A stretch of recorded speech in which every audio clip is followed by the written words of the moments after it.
Shalom, puji nama Tuhan. Di penghujung tahun 2020, kita boleh kembali berjumpa dalam ibadah Cool Online. Dan saya percaya kasih Tuhan akan mengalir buat setiap kita malam hari ini. Oleh sebab itu sama-sama yuk kita bangkit berdiri, kita mau memuji dan meninggikan nama Tuhan.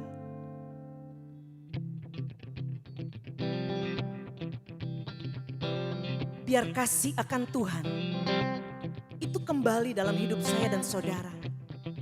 Kasih yang mula-mula mencintai Tuhan lebih dari segalanya. Haleluya.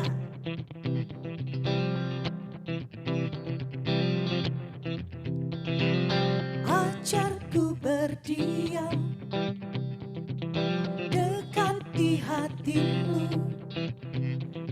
Di saat ku berpaling, temukan cintamu. Di sana kau menanti untuk bawaku lagi bersekutu dalam damai yang sejati.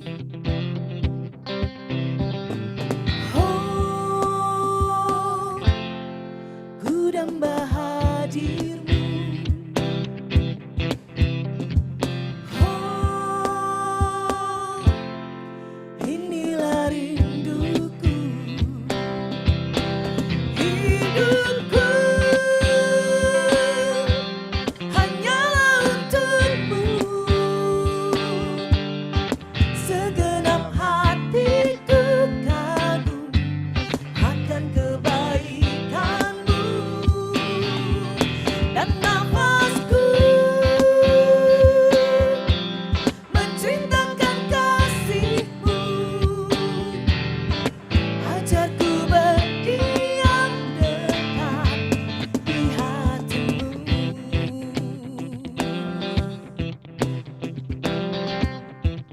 Mari sama-sama angkat suara kita. Ajarku berdiam hatimu. Di saat ku berpaling, temukan cintamu. Yes. Di sana kau menanti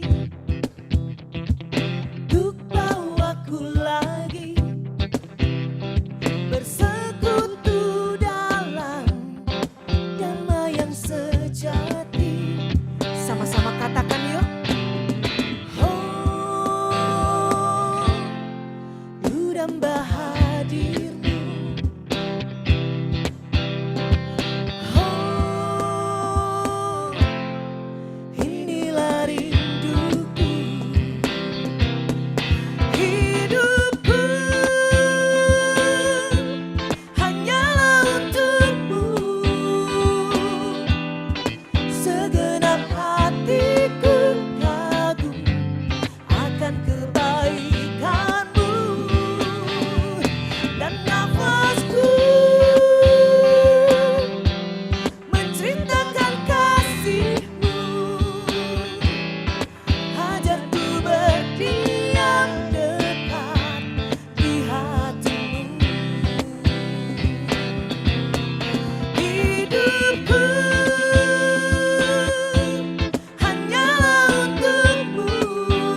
Sampai hari ini Tuhan, kami boleh melihat dan menyaksikan bahwa hanya kasih Tuhan yang terbesar dalam hidup kami. Hanya kasih Yesus yang terindah bagi setiap kami. Bahkan Engkau rela memberikan anak-Mu yang tunggal buat hidup kami, supaya kami diselamatkan.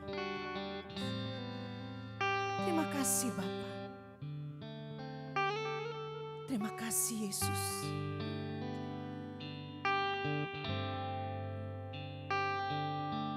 Kemanakah aku dapat pergi, menjauhi Roh-Mu yang suci, Kau sahabat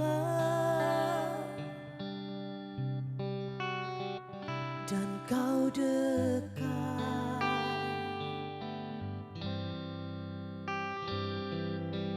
Bahkan seluruh pengabdianku tak bisa membalas kesetiaan-Mu. Sungguh mulia dan berharga.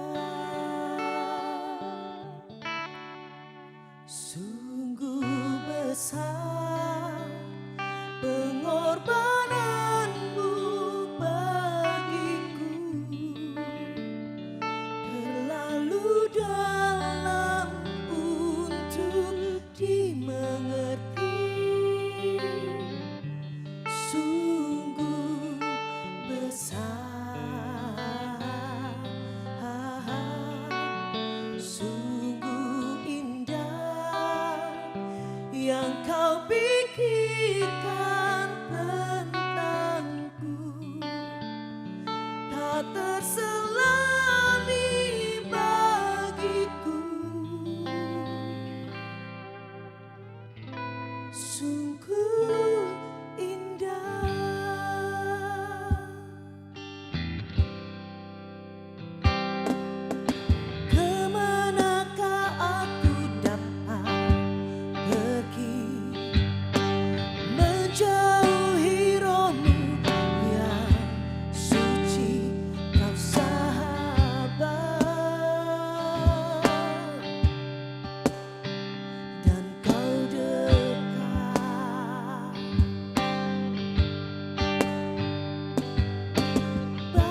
Pengorbananmu bagiku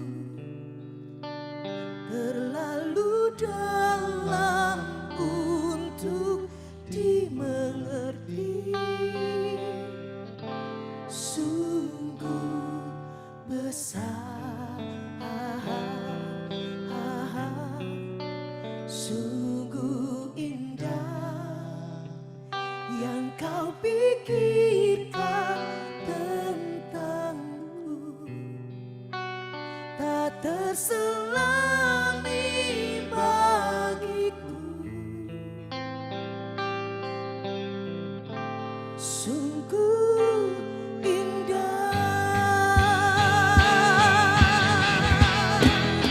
sungguh besar pengorbananmu bagiku, terlalu dalam untuk dimengerti. Sungguh besar, sungguh indah yang kau pikirkan tentangku, tak terselami bagiku. Sungguh indah, sungguh indah, sungguh indah.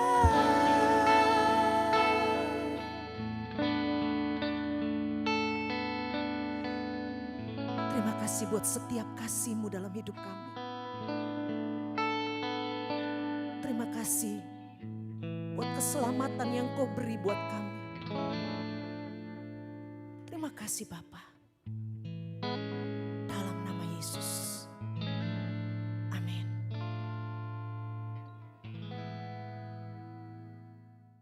Shalom Bapak Ibu Saudara dan teman-teman Next Gen semuanya. Selamat bergabung di dalam ibadah Cool Online malam hari ini.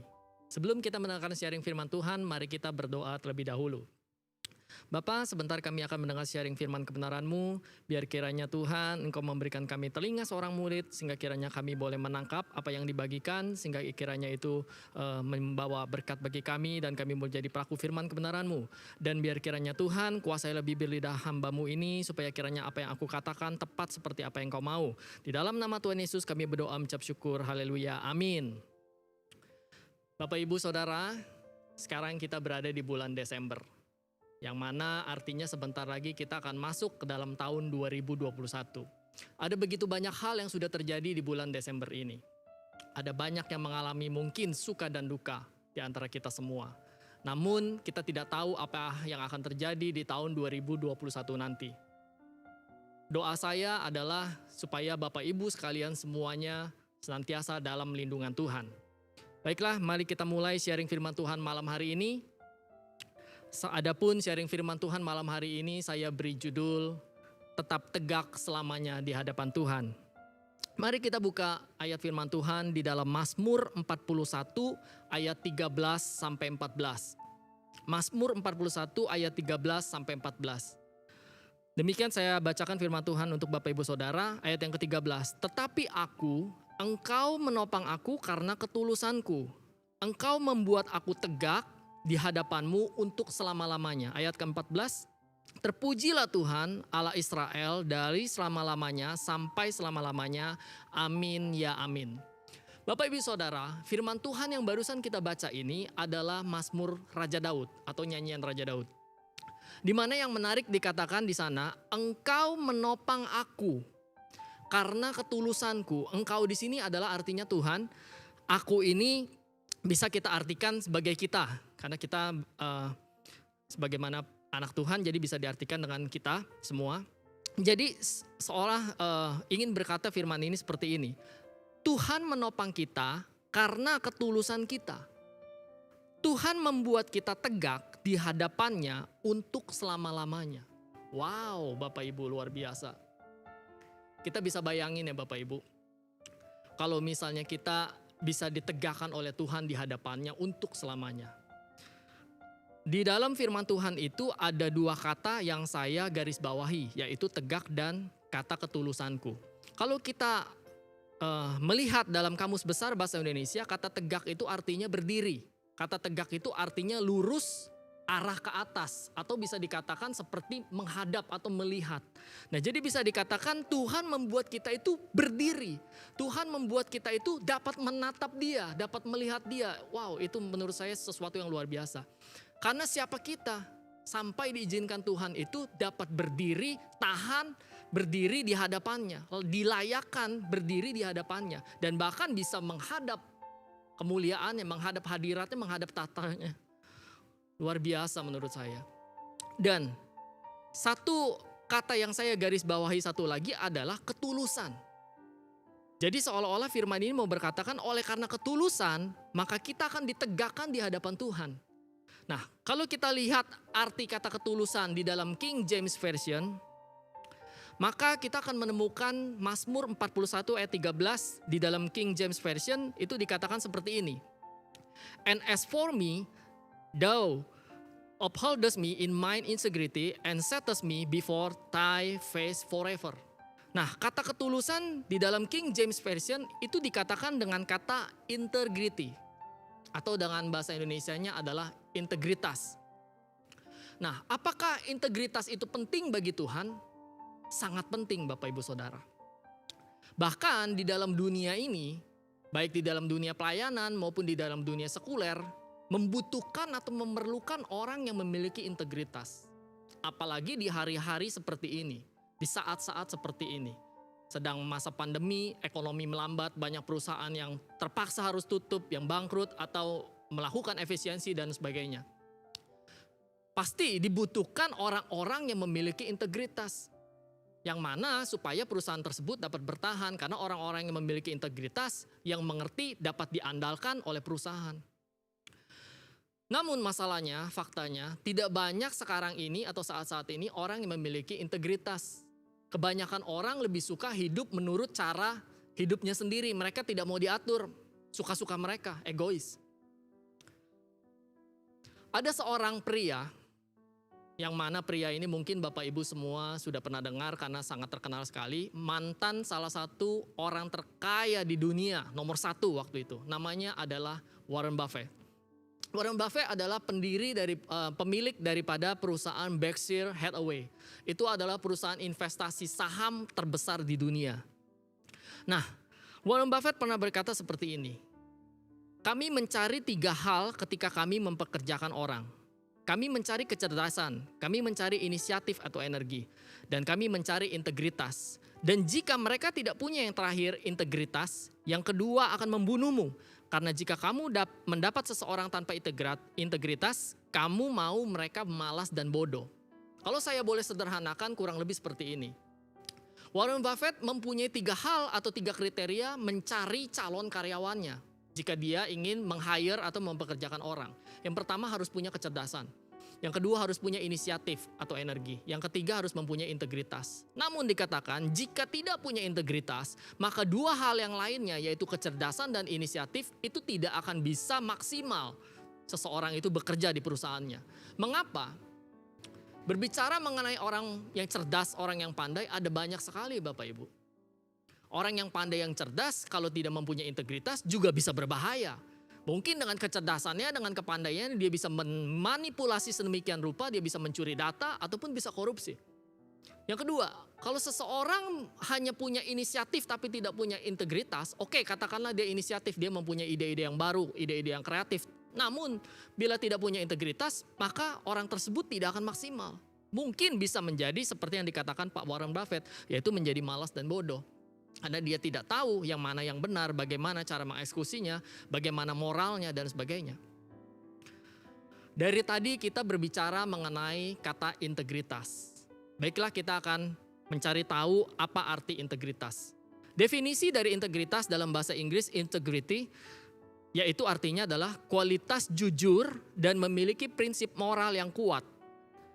Atau kejujuran moral, keadaan utuh dan tidak terbagi. Integritas dalam Kamus Besar Bahasa Indonesia adalah mutu, sifat atau keadaan yang menunjukkan kesatuan yang utuh sehingga memiliki potensi dan kemampuan untuk memancarkan kewibawaan dan kejujuran. Integritas itu berasal dari kata integer, yang artinya sikap yang teguh mempertahankan prinsip, tidak mau korupsi, dan menjadi dasar pelekat pada diri sendiri sebagai nilai-nilai moral. Nah, kalau kita boleh simpulkan dari pengertian atau definisi tentang integritas dalam bahasa Indonesia, bahasa Inggris maupun dalam bahasa aslinya, maka kita akan menemukan 3 hal. Yang pertama itu adalah kejujuran. Yang kedua adalah utuh dan tidak terbagi. Lalu yang ketiga adalah prinsip moral. Nah, pertanyaannya begini Bapak Ibu Saudara. Bagaimana caranya agar kita dapat tetap tegak di hadapan Tuhan selamanya? Jawabannya adalah kita harus memiliki integritas di dalam kehidupan kita. Memiliki integritas yang seperti apa?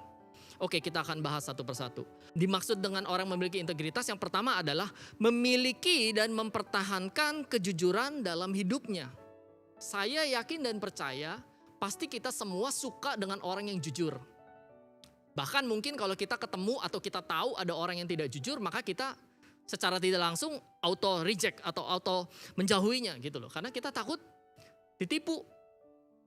Nah, kita bisa melihat contoh di dalam Alkitab ada contohnya orang yang jujur yaitu adalah Yosua dan Kaleb.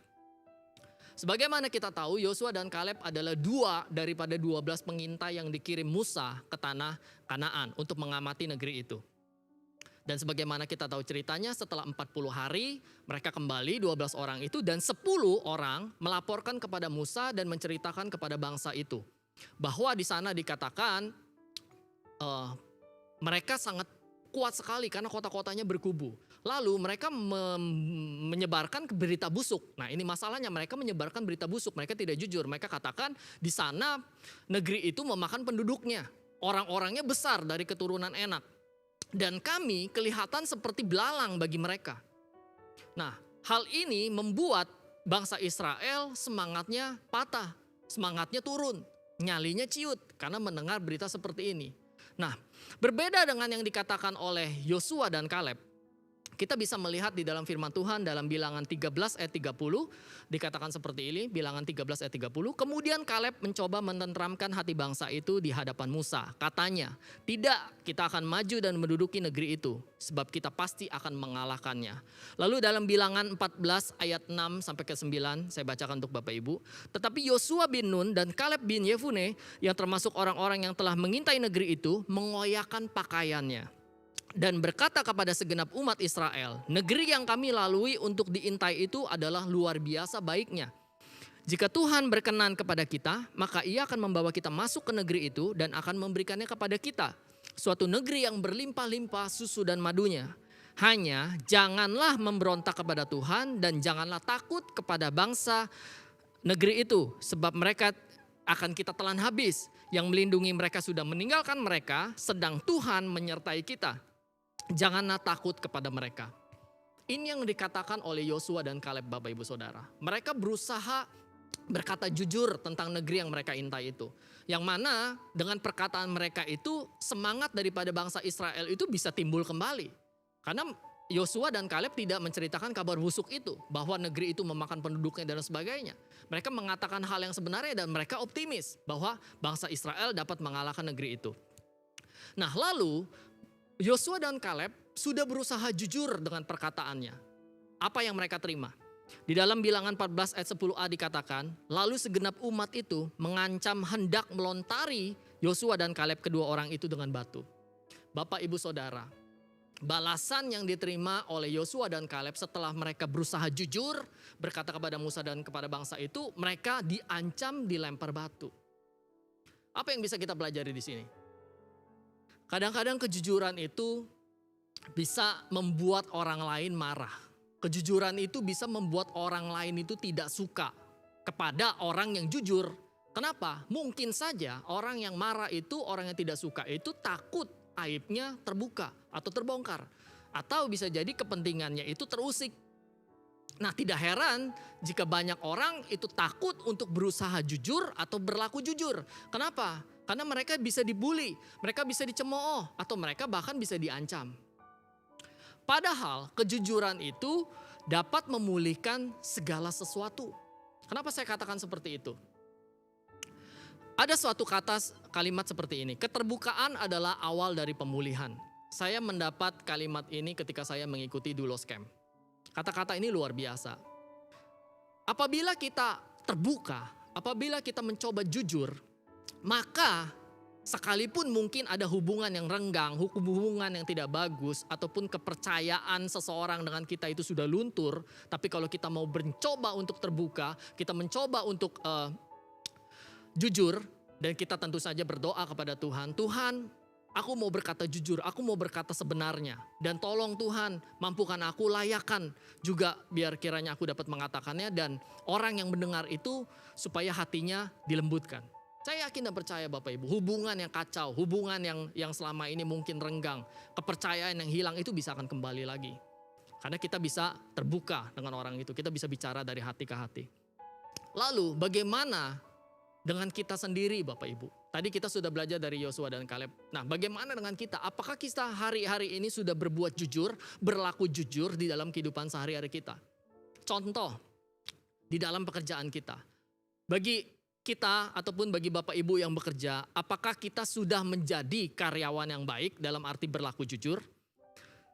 Kita tentu mengenal sebagai karyawan ada yang namanya barang-barang dipinjamkan kepada kita, yaitu inventaris kantor. Mulai dari peralatan tulis yang kecil-kecil sampai mungkin mobil.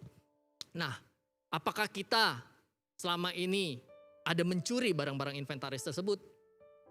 Itu kita bisa tanyakan kepada diri kita. Atau kita sebagai karyawan, apakah kita korupsi, uang perusahaan kita manipulasi?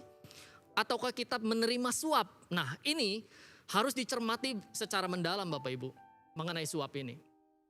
Karena ada orang ingin memberi kita sesuatu, ada maunya. Nah, itu yang tidak boleh Bapak Ibu. Nah, bagaimana dengan misalnya kita sebagai seorang karyawan, kita menangani sebuah proyeknya sudah selesai, pembayaran semua sudah lancar. Terus orang itu memberi kita tips atau bonus.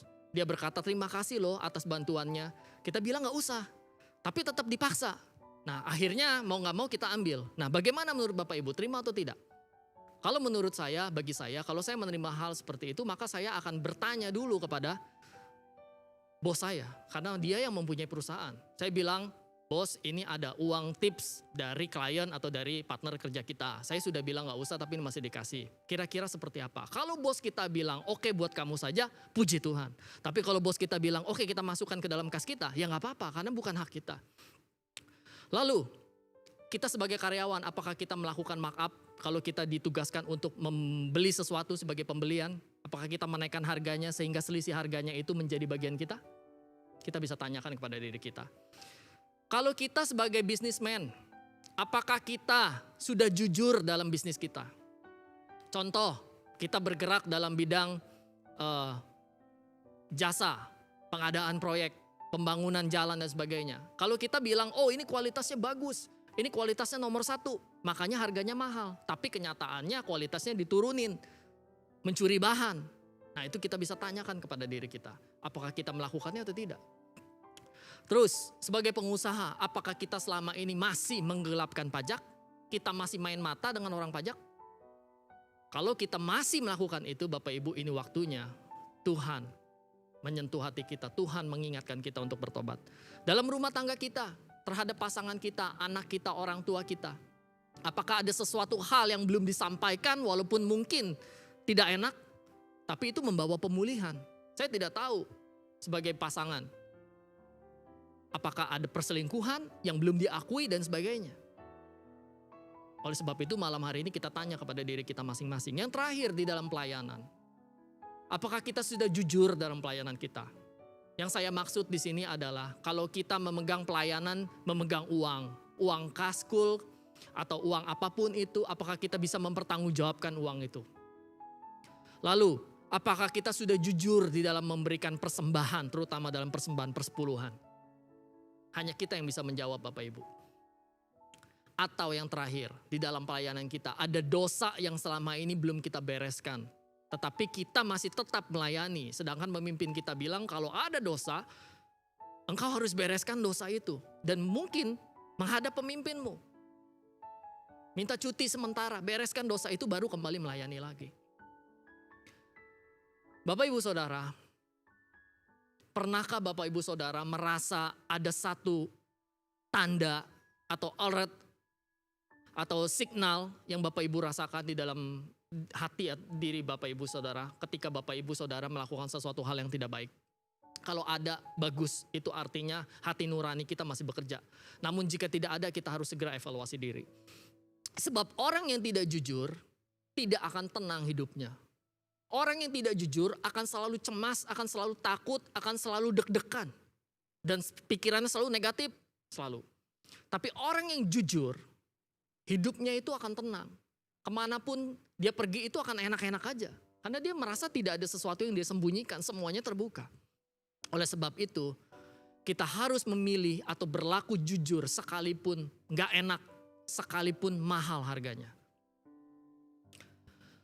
Lalu yang kedua, orang yang memiliki integritas, artinya yang kedua adalah hidup sebagai pribadi yang utuh dan tidak terbagi.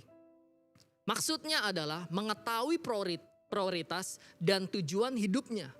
Kita bisa belajar dalam Rasul Paulus di dalam Alkitab. Sebagaimana kita tahu, Rasul Paulus adalah seseorang yang sangat berpengaruh, berpendidikan, dan seorang yang sangat garang. Seseorang yang bersemangat sekali untuk menganiaya umat Tuhan. Namun sebagaimana kita tahu dalam ceritanya, akhirnya Paulus yang tadinya namanya Saulus itu bertobat, ditangkap Tuhan. Lalu namanya berganti menjadi Paulus dan akhirnya dia mengikut Tuhan, menjadi murid Tuhan, menjadi rasul yang luar biasa. Rasul Paulus berkata dalam Filipi 3 ayat 10, yang kukehendaki ialah mengenal dia. Dia di sini adalah Tuhan dan kuasa kebangkitannya. Ini yang dicari oleh Rasul Paulus. Sehingga Rasul Paulus pun berkata, aku belum mendapatkannya dan aku belum sempurna. Oleh sebab itu aku mengejarnya. Kalau-kalau aku dapat menangkapnya. Nah, di dalam Filipi 3 ayat 13 dikatakan begini, saudara-saudara, aku sendiri tidak menganggap bahwa aku telah menangkapnya. Tetapi yang kulakukan, aku melupakan apa yang ada di belakangku dan mengarahkan diri kepada apa yang ada di hadapanku. Lalu Filipi 3 ayat 14 berkata, dan berlari-lari kepada tujuan untuk memperoleh hadiah, yaitu panggilan sorgawi dari Allah dalam Kristus Yesus. Nah, apa yang kita bisa pelajari Bapak Ibu dari kisah Rasul Paulus ini? Rasul Paulus aja dia bisa melepaskan semuanya yang dulu menjadi kebanggaannya. Apakah itu kehormatannya, apakah itu kekuasaannya, nama besarnya dan sebagainya. Bahkan dia menganggap semuanya itu rugi. Bahkan dia menganggap semuanya itu sampah. Oleh karena pengenalan dia kepada Tuhan Yesus. Luar biasa sekali Bapak Ibu Saudara. Jadi yang bisa kita pelajari, orang yang mempunyai atau hidup sebagai pribadi yang utuh dan tidak terbagi, tidak lagi takut, tidak lagi bergantung kepada sesuatu hal yang duniawi. Yang mungkin kita bangga-banggakan. Apakah itu nama besar kita, kekuasaan kita, uang kita dan sebagainya. Mengapa begitu? Kita tidak lagi bergantung atau kita tidak lagi takut? Sebab seperti Rasul Paulus, kita mengerti ada sesuatu yang jauh melebihi semuanya itu, yang lebih mulia daripada itu. Yaitu adalah panggilan sorgawi dari Allah dalam Kristus Yesus. Lalu ciri-ciri orang yang utuh dan tidak terbagi adalah kita tidak pernah merasa diri kita itu kosong. Kita tidak pernah merasa diri kita itu sendiri. Kita tidak pernah merasa diri kita itu tidak dicintai atau bahkan takut ditinggalkan. Bahasa sekarangnya adalah bucin. Bapak Ibu, mungkin Bapak Ibu Saudara sudah pernah dengar bucin, kata-kata bucin, budak cinta, takut ditinggali. Ciri-ciri orang memiliki kehidupan pribadi yang utuh dan tidak terbagi tidak akan seperti itu yang tadi saya sebutkan. Galau terus, bucin dan sebagainya. Mengapa? Sebab orang yang mempunyai atau yang hidup sebagai pribadi yang utuh dan tidak terbagi, dia merasa hidupnya itu sudah komplit. Kenapa? Karena ada Tuhan Yesus yang bersama dengan dia dan dia seolah-olah tidak merasa kesepian lagi. Adapun ciri daripada orang yang tidak hidup di dalam satu keutuhan dan masih terbagi-bagi adalah cenderung ingin kembali ke masa lalunya. Kalau seseorang tersebut apalagi sedang depresi, sedang mengalami masalah yang berat, orang tersebut cenderung akan kembali ke masa lalu. Sebagaimana kita tahu, masa lalu kita itu penuh dengan dosa. Masa lalu kita itu kita hidup dalam kedagingan. Nah, oleh sebab itu kita tahu kalau misalnya masa lalu kita itu adalah kedagingan yang menguasai kita alias dosa, kita jangan mau lagi kembali kepada masa lalu kita. Ingat Bapak Ibu Saudara, kita hidup di masa sekarang ini, kita hidup di masa ini dan kita akan hidup di masa depan. Oleh sebab itu fokus kita adalah sekarang dan untuk ke depannya. Tak perlu lagi kita menengok ke belakang masa lalu kita. Kita harus seperti Rasul Paulus yang berlari-lari kepada tujuan. Meresponi panggilan yang ada di depan kita, yaitu panggilan sorgawi dari Allah dalam Kristus Yesus.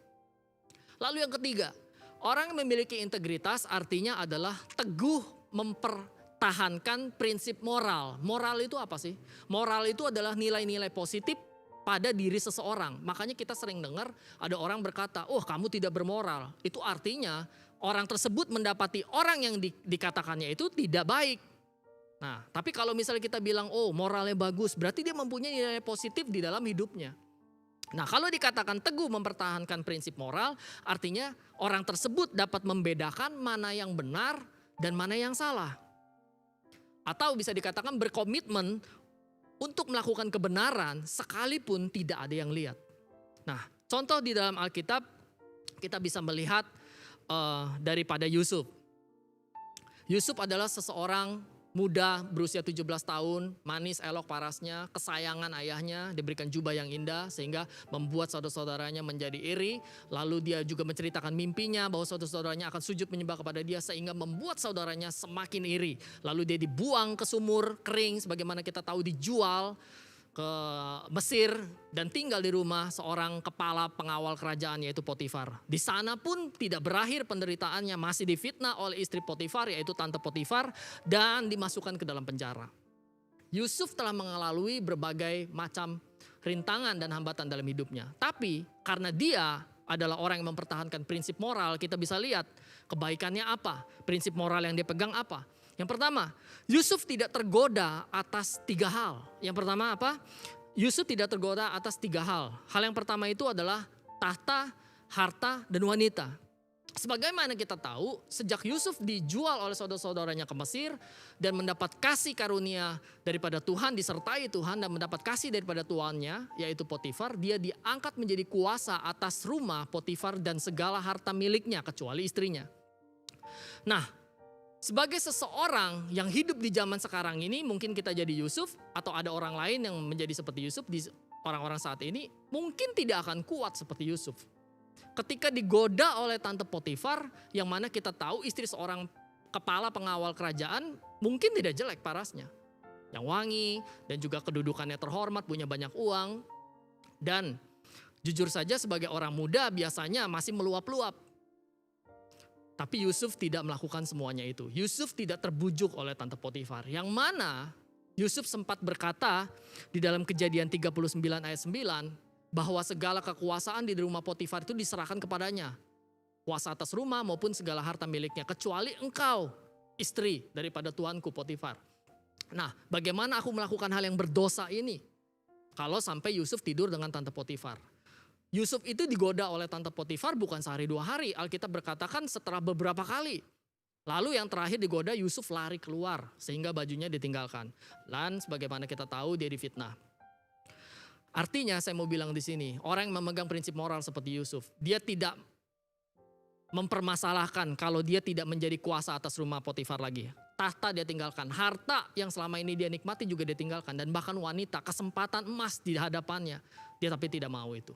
Dia masih memilih kebenaran di dalam Tuhan. Dia tidak mau berdosa. Yang kedua, Yusuf tidak mencuri kemuliaan Allah. Suatu hari Raja Firaun memuji Yusuf.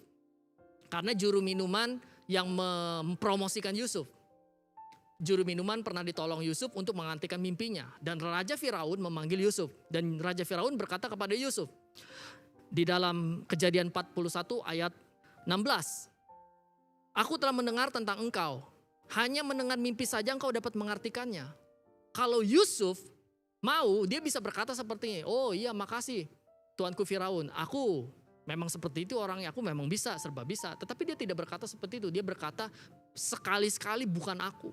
Tapi Tuhanlah yang akan menceritakan, yang akan memberkati engkau ya Raja Firaun.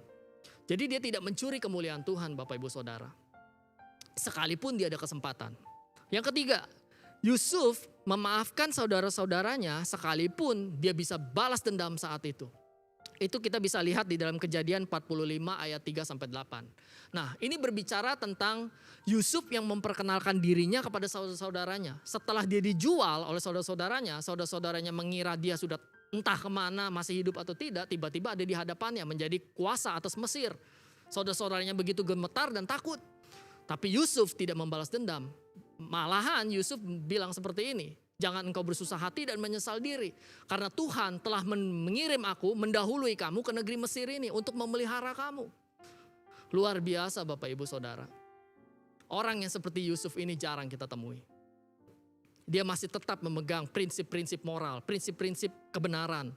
Moral itu bicara tentang nilai-nilai yang positif. Orang yang mempertahankan prinsip moral, maka akan terjadi keselarasan, akan terjadi kesamaan antara pikirannya, perkataan, dan perbuatannya.